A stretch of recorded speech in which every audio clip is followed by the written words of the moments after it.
السلام علیکم والصلاۃ والسلام علی محمد صلی اللہ علیہ وسلم.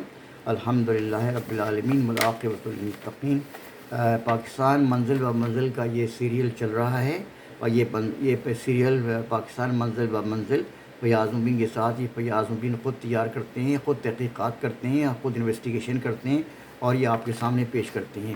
میں یہ آپ سے یہ گزارش کرتا ہوں، آپ سامعین سے اور ناظرین سے، کہ وہ اس ایپیسوڈ کو خود واچ کریں، خود ڈسٹریبیوٹ کریں، خود سبسکرائب کریں، اور گلی گلی کوچے میں پاکستان کی سلامتی اور بہبود کا پیغام پہنچا دیں. یہ جو ایپیسوڈ ہے آپ کے سامنے، یہ 146واں ایپیسوڈ آپ کے سامنے پیش کیا جا رہا ہے، اور یہ ان واقعات پر مشتمل ہے جو اپریل 1959 میں پیش آئے تھے پاکستان میں. اپریل 1959 کا سب سے مشہور واقعہ یہ ہے کہ فوجی حکومت نے صحافت پر شب خون مار دیا. یعنی یہ اس کی حقیقت یہ ہے کہ اکتوبر 1958 کو مارشاء اللہ کے نفاذ کے ساتھ ہی ایوب خان نے پاکستان کے آئین کو منسوخ کر دیا، اور سیاسی سرگرمیوں پر پابندی عائد کر دی، اور انہیں اپنی حکومت کے خلاف صحافت کو بھی ممنوع قرار دے دیا. انہوں نے کہا کہ میں کسی قسم کی تنقید برداشت نہیں کروں گا، اور اسی طریقے سے اسی منصوبہ بندی پہ انہوں نے زبردست طریقے سے صحافیوں اور اخبارات کو، اور اخبارات کے جو پریس تھے، ان کو بند کر دیا، ان کو ڈسٹرائے کر دیا، ان کو یعنی بڑی زبردست مالی مشکلات کا سامنا کرنا پڑا. یہ صحافت کو ہمیشہ کے لیے زنجیروں میں جکڑنے کا نقطۂ آغاز تھا. 18 اپریل 1959 کو پہلا حملہ پاکستان ٹائمز، امروز اور لہر و نہار اور مشہور اشاعتی ادارے پروگریسو پیپرز لمیٹڈ پہ کیا.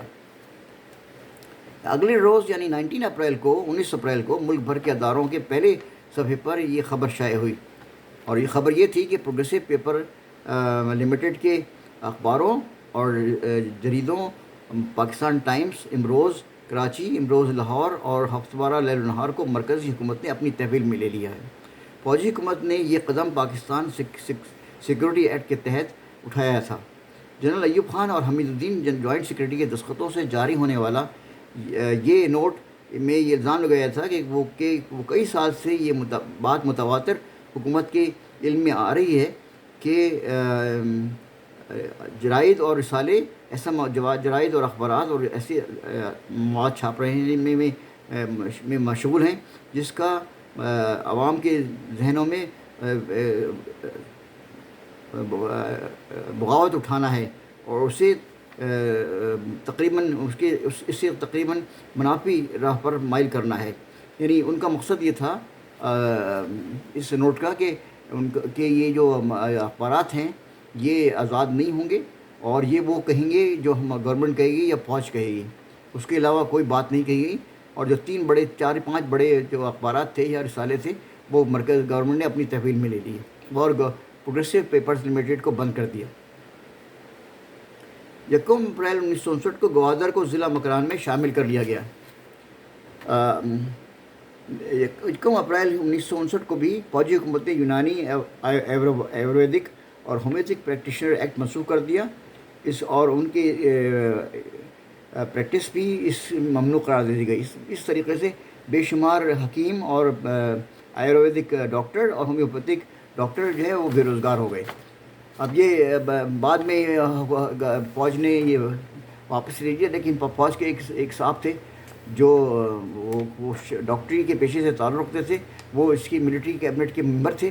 انہوں نے ان کو بڑی شدید تکلیف تھی حکیموں سے اور آیورویدک پریکٹیشنر سے اور ہومیوپیتھک ڈاکٹروں سے، اور انہوں نے یہ انسسٹ کیا، اصرار کیا کہ ہر طریقے سے اس کو بند کر دیا جائے.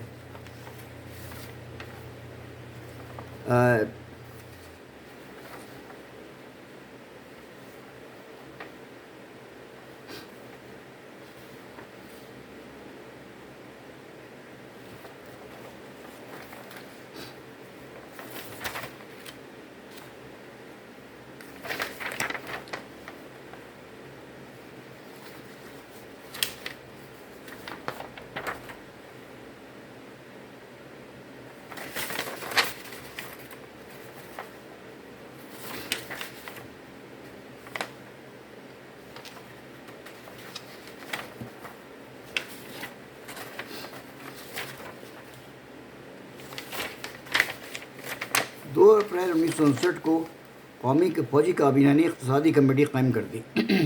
6 اپریل 1959 کو chief marshal administrator general Ayub نے Pakistan council of scientific industrial research کی لیبارٹریز کی نئی عمارت کا سنگ بنیاد رکھا۔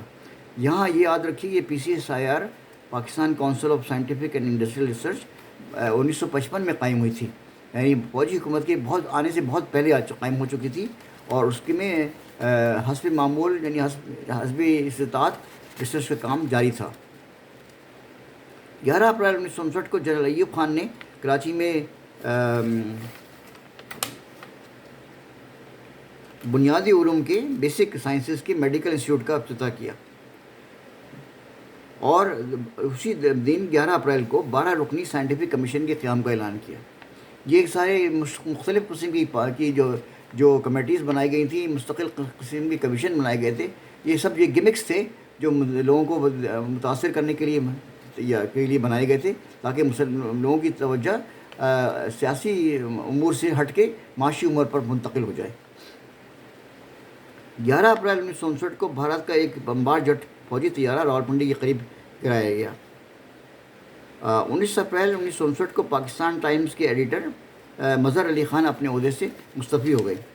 22 اپریل 1959 کو مرکزی حکومت نے میڈیکل کالجوں کو سرکاری تحویل میں لینے کا اعلان کیا۔ 28 اپریل 1959 کو امریکہ سے اقتصادی امداد کے لیے باقاعدہ حصول کے لیے واشنگٹن میں پاکستان ایڈوائزرز برائے اقتصادیات کا تقرر ہوا۔ یہ عہدہ جناب وزیر علی کو دیا گیا تھا۔ 29 اپریل 1959 کو عبدالغفار خان، جو کہ مشہور لیڈر تھے سرحد کے علاقے کے، نے پاکستان سے انتہائی وفاداری کا اعلان کیا، اور یہ کہا کہ پاکستان میں ہوں، اور پاکستان سے ہمیشہ پاکستان کے لیے میری جان قربان ہے، اور یہی بات انہوں نے اپنے بیٹے ولی خان کو بھی اس کی نصیحت کی، اور اپنے پوتے کو بھی، جو کہ اسفندیار خالد ولی خان ہیں۔ 30 اپریل 1959 کو لاہور کے شاہی قلعے میں قدیم آثار دریافت ہوئے۔ 19 اپریل 1959 کو پاکستان کے مشہور اشاعتی ادارے پروگریسو پبلیکیشنز کے مالک جناب افتخار الدین کو فوجی حکومت نے گرفتار کر لیا بغیر کسی وجہ کے۔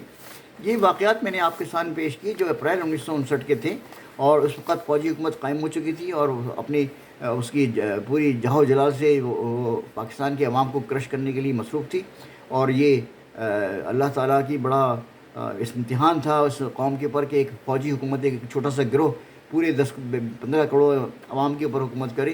اللہ تعالیٰ پاکستان کے حال پر رحم فرمائے، اللہ تعالیٰ پاکستان کی حفاظت فرمائے، اللہ تعالیٰ پاکستان کو ترقی اور کامرانی عطا فرمائے۔ پاکستان پائندہ باد۔